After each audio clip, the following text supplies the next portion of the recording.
Hey everyone, welcome to The Bold and the Beautiful. I'm Oma, and I'm so excited to have you here. If you love Bold and Beautiful update, then you're in the right place. Make sure to hit that subscribe button and turn on notifications so you never miss a video. Alright, let's dive right in. Imagine this, the woman who once shot you shows up out of nowhere, alive, pregnant, and claiming the baby belongs to your little brother. That's exactly what happened to me. I walked into Forrester and there she was. Luna. Smiling, smug, like nothing had ever happened. And the worst part? My brother Will, he's falling apart. He actually believes he's trapped with her, like he has no way out. I told her she wouldn't win, not this time, but then the paternity test came back, and the results nearly destroyed him. What happened next? You won't believe. I've lived through a lot of storms in my life. Heartbreak, betrayal, losing the woman I love, fighting to get her back, and sometimes even losing myself in the process. But nothing compares to the moment I realized Luna Nozawa had a gun pointed at me, finger on the trigger, eyes blazing with this terrifying mix of desperation and obsession. That day at the beach house is burned into my memory like a scar I'll never forget. 1 second I was trying to protect Steffi, to keep her safe from someone who had already caused enough damage, and the next, everything exploded. Luna pulled that trigger. The sound was deafening, like the world splitting in half. I remember the heat in my chest, the ringing in my ears, and the sickening realization that she had just tried to erase me from this earth. By some miracle, I survived. I fought back, wrestled the gun away, and in that moment, I came so close to pulling the trigger myself. Do you know what that does to a man? To look into the eyes of someone who just tried to kill you and feel the weight of their life in your hands? Part of me wanted to end it right there. To make sure Luna could never hurt me, or my family, or my brother again. But another part of me, the part that still believed in some kind of justice, or maybe just didn't want to carry that kind of blood on my conscience, held back. We all thought it was over that day. That Luna was gone for good. That the nightmare had finally ended. But life doesn't work like that. Not for me, not for the Spencers, and definitely not in this twisted world we're living in. A few weeks later, the whispers started. Luna was alive. At first, I didn't believe it. I didn't want to believe it. But then the truth came crashing down, and with it, another bombshell. She was pregnant. And worse, she was claiming the baby belonged to my brother, Will. I swear, when I heard that, something inside me snapped.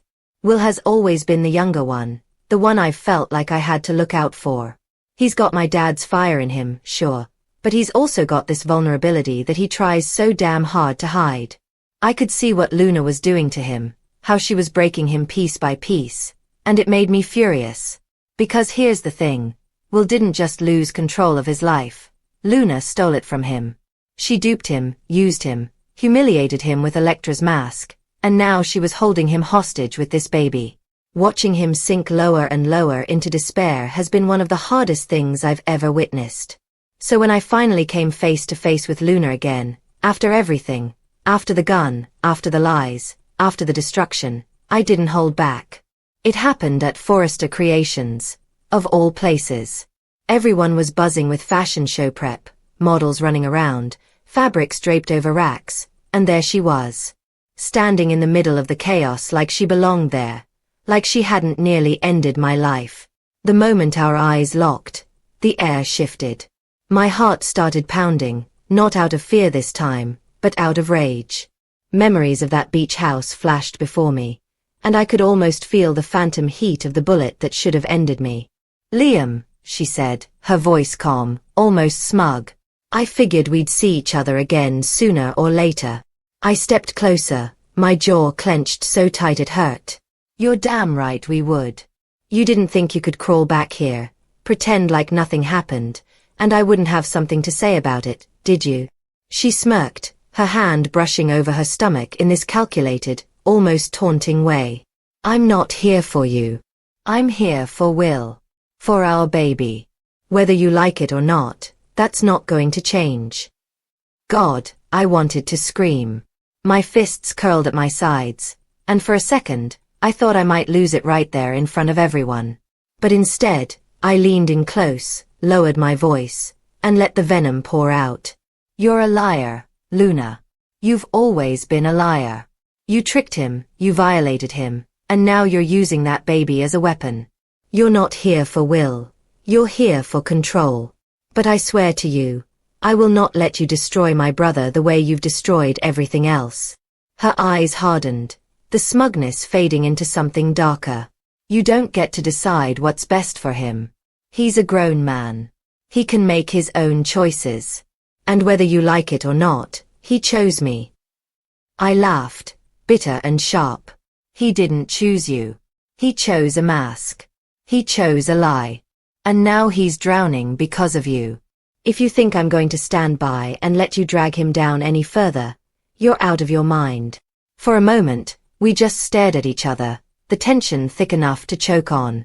People around us had stopped what they were doing, their eyes darting nervously, whispering under their breath. But I didn't care. In that moment, it was just me and her. The woman who tried to kill me, the woman holding my brother hostage with a baby he never asked for. You don't scare me, Liam, she finally said, her voice low and cold. I've survived worse than you. And I'm not going anywhere. And that's when I realized the truth. Luna wasn't just delusional. She was dangerous. Not because of the gun she once held in her hands, but because of the grip she had on Will's life, on his mind, on his future. Walking away from that confrontation, my whole body was shaking. Part of me wanted to keep yelling, to tear into her until there was nothing left. But another part of me knew this was only the beginning. This wasn't just about Luna anymore. It was about my brother. And I was going to fight for him with everything I had, no matter how ugly it got. Because if there's one thing I've learned after everything, the lies, the betrayals, the bullets, the heartbreak, it's that family is all we really have. And I'll be damned if I let Luna take that away from us. After that confrontation at Forrester, I didn't go straight home. I couldn't. My hands were still trembling on the steering wheel, my throat tight with words I didn't get to say. I drove around the city, past streets that looked the same but felt different, heavier somehow, because Luna was alive and walking free, while Will was crumbling under the weight of her lies. I ended up parking outside Dad's office.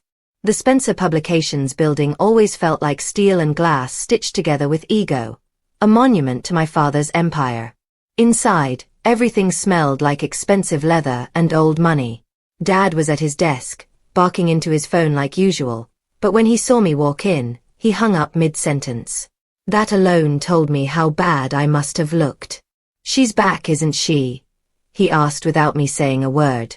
I just nodded. Alive. Pregnant. And still playing her games with Will. The vein in Dad's forehead bulged. For all his flaws, and there are many, when it comes to his kids, he can be as protective as a lion.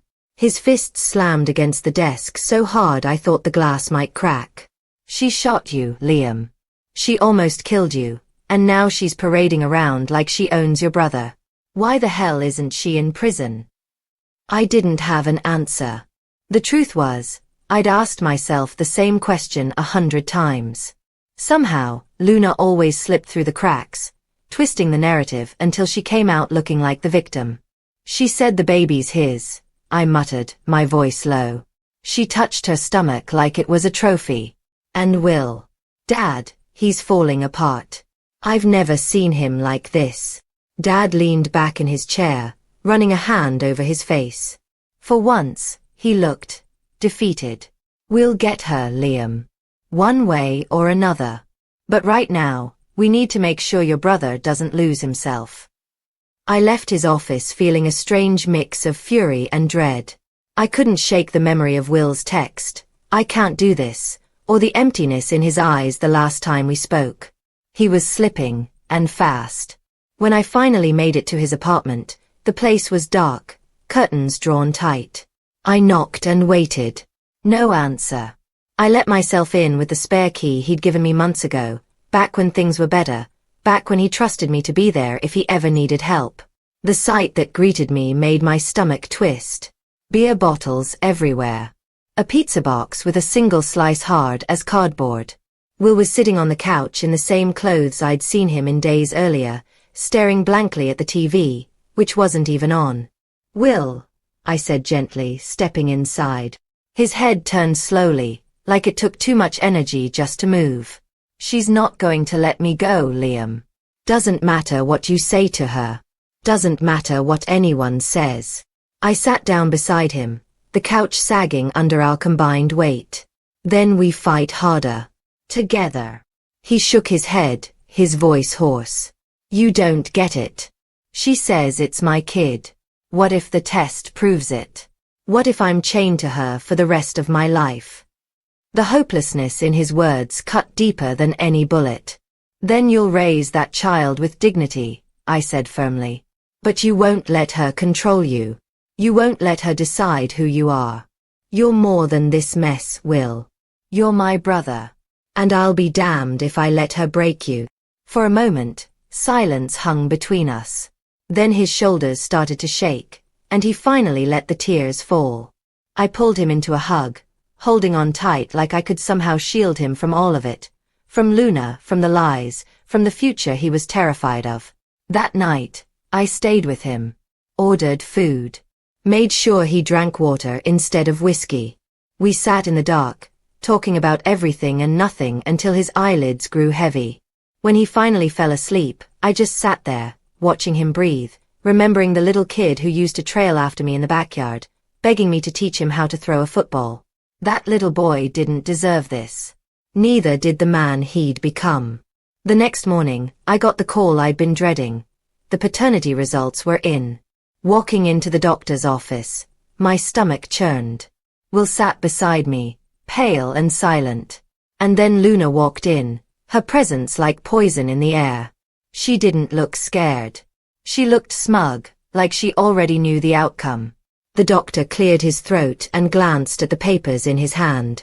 "Based on the DNA analysis, the probability of paternity is," he hesitated, 99.9%. "Will Spencer is the biological father." Will's breath hitched like he'd been punched. My hand shot out, gripping his arm, trying to ground him, but his eyes had gone glassy, distant. Luna, on the other hand, smiled. Actually smiled. Her hand caressed her stomach again as if to say checkmate. That's when I lost it. "Don't you dare," I snapped, standing so fast my chair screeched against the floor. "Don't you dare stand there and gloat. You've already destroyed enough. You think this baby gives you some kind of power over him? Over us? You're wrong. All it means is there's an innocent child who's going to need protecting. And God help you if you try to use that child the way you've used everything else." The room went silent, everyone staring at me, but I didn't care. I was shaking with anger, every muscle in my body screaming for release. Luna tilted her head, her smile widening. "I don't need to use anything, Liam. Will loves me. He just doesn't know it yet. But he will. We're going to be a family, whether you like it or not." I lunged forward, but Will grabbed my arm. His grip was weak but firm enough to stop me. His voice was barely a whisper. "Don't. She wins if you lose control." Those words hit me like ice water. He was right. I wanted to tear into her, to make her feel even a fraction of the pain she'd caused us. But that wasn't the answer. The answer was standing beside my brother, no matter what, and showing Luna that her games couldn't break us. As we left the office, I promised myself, this wasn't over. Not by a long shot. Luna might have biology on her side, but I had something stronger, the determination to protect my family at all costs. And when the time came, I'd be ready for the next showdown.